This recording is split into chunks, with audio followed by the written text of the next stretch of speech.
For now we see through a glass darkly, but then we will see face to face.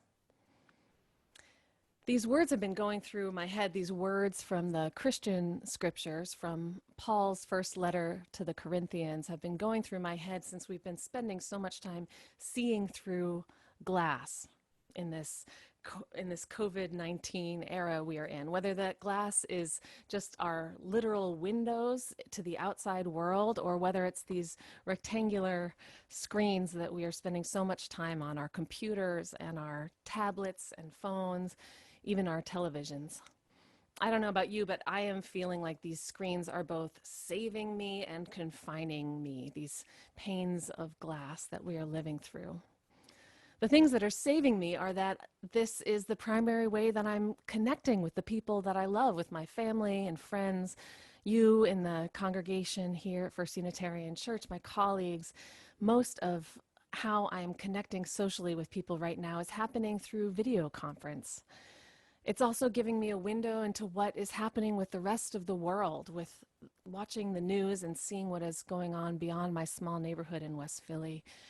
And screens are even giving me a chance to escape this world. I know that at the end of the day, my partner Kai and I have been spending a lot of time watching videos. And so it was Back to the Future last night. It was The Matrix 2 nights before. Watching whatever video can just kind of take me out of this reality for a little while. It's providing an escape and a window to the wider world. And I think even our literal windows are maybe even more important. I know many of us in this congregation and in the city of Philadelphia, and I think around the world, have put rainbows in their windows. How many of you have put a rainbow in your window? You raise your hand. Yeah, a bunch of us have. If you haven't, this is a movement that I think started in Italy, where kids put rainbows up in their windows to tell people that, like, it's going to be okay. And what's happened is that families, especially when they go on walks during the day, have been going on rainbow hunts and looking for rainbows in the windows of their neighbors' homes. Kai and I are late to the party, but we painted a window, our front window, with a rainbow just last night. So rainbows in the windows are a way of showing love to our neighbors right now. And I think those of us who have loved ones in nursing homes know that windows are so, so important. Those of us who've been doing window visits in nursing homes since we haven't been able to do individual visits. I've seen on the news a granddaughter standing outside of her grandfather's nursing room window, holding up her hand, saying, "Look, I got engaged. We're going to get married." Another son actually did get married in the vestibule outside of his mother's nursing room window because she couldn't come outside, but they had a small socially distanced wedding so that she could be there and be present with them through that window. Some of you have told me about your intricately planned conversations with nurses so that your loved one could be wheeled to a specific window at a specific moment in time, just so that they could see you blow a kiss from the parking lot. Windows are saving us. Screens are saving us right now. But they're also so confining. I think those of you who've told me that your loved ones in nursing homes maybe have limited hearing or vision, and windows are just kind of not cutting it. Even in the best of circumstances, they're not quite enough. And many of us are dealing with eye strain from spending so much time on screens. And lots of us are dealing with Zoom fatigue, or Zoom exhaustion, as I heard it called yesterday, where we're finding ourselves so much more exhausted after connecting with people virtually. Scientists are telling us it's because our brains struggle to compute facial expressions and tone of voice, and we're limited to see only so much body language in these screens. Even though we're telling ourselves it's almost the same as being together in person, our bodies know that it's not quite enough, that it's just a little bit short of adequate, and it exhausts us. We're saved and we are confined at this time. And so I'm thinking about a quote from author Rebecca Solnit, and she is talking about what she calls disaster collectivism. Disaster collectivism, which is the ways that we come together in disaster times. She writes this. She writes, the sense of immersion in the moment and solidarity with others caused by this rupture in everyday life gives rise to an emotion that is graver than happiness, but is still deeply positive. We don't even have language for this emotion in which the wonderful comes wrapped in the terrible, and the joy comes wrapped in sorrow, and courage comes wrapped in fear. We cannot welcome disaster, she writes, but we can value the responses, both the practical and the psychological. I think that the experience we're having in this disaster is like that, where there is wonderful that is wrapped in terrible, joy wrapped in sorrow, which is sort of like our experiences with these screens right now. There's wonderfulness in this technology, and also deep, deep limits and downsides.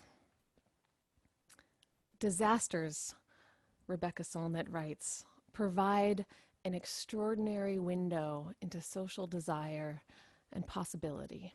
An extraordinary window into social desire and possibility. I know that what I am seeing people desire right now is connection, connection, connection. How much we need each other, how much we want to see each other. And I know that the possibility that I am seeing awakening is how quickly we are capable of changing when we have to, and how resilient we are as a species. For now, we see through a glass darkly, but then we shall see face to face. When I was talking with some of my colleagues about this part of Scripture on a Facebook group this past week, my colleague Suzelle Lynch, who serves in Wisconsin, said that it reminded her of what change consultant William Bridges calls the neutral zone. Are any of you familiar with William Bridges' work? I know I sort of vaguely had heard of it before, but didn't know it well before this week. What William Bridges writes about is the difference between what he calls change and what he calls transition. Change, he says, is that external environment, those external circumstances that switch. And sometimes it happens very rapidly, as this change has. And transition, he explains, is what happens with us as we adjust and respond to the external change. So change and transition. And he talks about the first part of transition is that sense of shock and loss, that sense of grief and being stunned that we all experienced when this disease rapidly began to grow in our country and certainly in the world. And after that initial shock, what he says happens is we go into the neutral zone. And he describes the neutral zone as this kind of foggy time where we see darkly or we see dimly until the next new beginning emerges out of the mist. And when I was reading his description of how one might feel when they're in this neutral zone, when they're transitioning and getting used to a new change, I started laughing to myself because it sounded so much like what I was going through. So let me say some of the things that he suggests happens when you're in this neutral zone, and let me know if they resonate with you. How we feel: confused, uncertain, impatient, like there's too much to do, that we resent the change. Our morale is low, our productivity is low. We're anxious about our role, our status, or our identity. Sometimes we're even skeptical about the change itself. How many of you have been feeling some of those things right now? I've certainly been feeling all of them. But despite this fog and this impatience, this uncertainty and confusion, he says that this stage can also be one of great creativity and innovation and renewal. that it's a time to start paying attention to your dreams. That's a time to pay attention to your intuition. And that this is a wonderful time to try new ways of working, new ways of thinking, and new ways of being. This neutral zone is both things. We're seeing dimly through this fog. The shocking change has already happened. The new beginning is not yet emerged. And we are grumpy. But here we are. It's imperfect, but there are gifts in this time. Gifts of intuition and creativity and innovation. A new beginning will come, he reminds us. It will emerge from the fogginess we feel, but it will come in its own time. Or as many public health experts have been saying, it will come in the virus's own time, not in ours. So what do we do when we're in the neutral zone? He recommends a couple of things when you're in that fog. The first is to maintain a solid sense of direction. When it's harder to see which way the right way is to go, try to find that true north and maintain your sense of direction. And remind yourself of your bigger goals. What are your ultimate goals? Because it's hard to see them through that fog. He encourages us to talk about what we're feeling and do whatever we can to boost morale. So hold on to direction.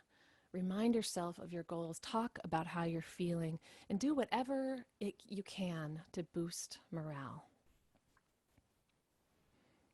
I know one of the ways that we made that quartet work, that Come Thou Fount of Every Blessing work this week, was that there was a little iPad that got regularly sanitized and kind of passed around the Philadelphia metropolitan area so that some of the singers could record their parts. And on Friday afternoon, my partner Kai and I went to Dan Widiano's house. Dan, who is our tenor singer and who's, I think, here this morning with us.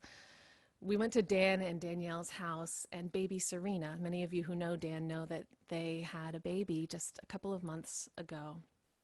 And I haven't been able to meet her in person before now. But the baby was awake, and so Dan and Danielle and Serena came to the door, and we spent more time talking than I think any of us expected to, on not realizing how much we craved that human-to-human contact that wasn't actually just through a TV screen or computer screen. We spent time talking, and I realized that they were sort of in the dark. Dan and Danielle and Serena were standing in the doorway behind a glass and a screen door, and even though it was dim, I could see how chubby Serena's little cheeks were. I could see how soft her hair is. I could see how comfortable she felt being held by her mom, and how adoringly she looked up at her dad. And as we were standing there, Kai and I on the porch, and Dan and Danielle and Serena in the doorway, I kept squeezing Kai's shoulder and like squealing loudly. Those of you who've seen me around a baby know that that's how I am around babies. And I kept squeezing Kai every time I paid attention to how adorable Serena was, until at some point he was like, "Oh my God, stop, you're hurting me." And so I squeezed him because I couldn't squeeze her. And when he told me to stop, I then started just squeezing myself, whatever part of me I could grab that was a little bit squishy like her cheeks are. We are limited by this time. We can't squeeze all of the people that we love.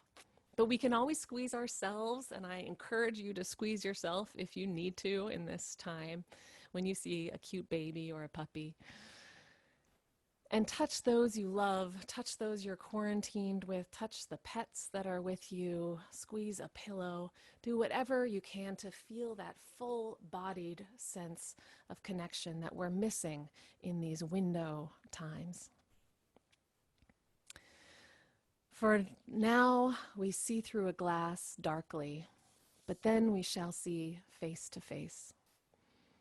The Apostle Paul was writing these words to that first century church in Corinth in Greece because they were having a hard time. They were in one of those neutral zone times. They were losing track of what was most important The members of the church were bragging about who could pray the best, who had the best spiritual gifts, who gave the most money to charity, but were losing sight of the actual core of their mission, which was love.